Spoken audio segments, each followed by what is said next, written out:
Pilipinas, una sa ating mga balita.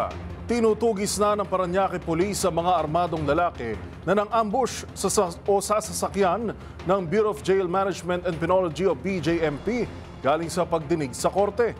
Hindi naman inaalis ng Southern Police District ang posibilidad na may mas malaking sindikato sa likod ng pang-aambush. Una sa balitang yan si Wina Hesoro.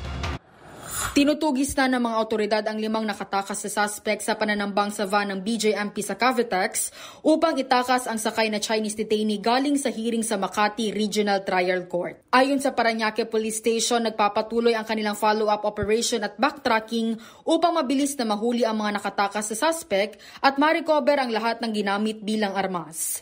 Ayon sa report, pabalik na ng BJMP facility ang suspect na si Huyang kasama ang 4 na jail personnel mula sa hearing nang harangin sila ng isang black sedan at multi-purpose vehicle, lula ng 11 armadong lalaki. Sabi ng Southern Police District, iniimbestigahan na nila ang posibleng pagkakasangkot ng mas malaking criminal group sa nasabing pananambang. Habang sa panayam naman ng DZRH kay General Ruel Rivera, ang hepe ng BJMP, sinabi nito na hinihinalang leader ng mga criminal syndicate na sangkot sa kidnapping, carnapping, extortion at gun running activities ang detainee na si Huyang. Yeah, yan ang lumalabas doon sa ating investigasyon, ano?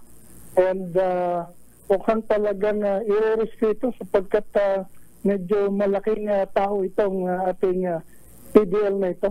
Ayon pa kay Rivera, makikipag-ugnayan sila sa korte para sa mga susunod na hearing niyang na kung po pwedeng gawing electronic hearing o kung dadalhin man sa korte ay magdadagdag sila ng karagdagang security. Dito may pag-ugnayan kami sa korte at sa susunod na mga hearing, titingnan natin kung pwedeng yung tinatawag nating electronic hearing or kung dadalhin naman ulit siya doon sa korte, magbibit up tayo ng security sa tulong ng mga ating mga friendly elements na nakataligid.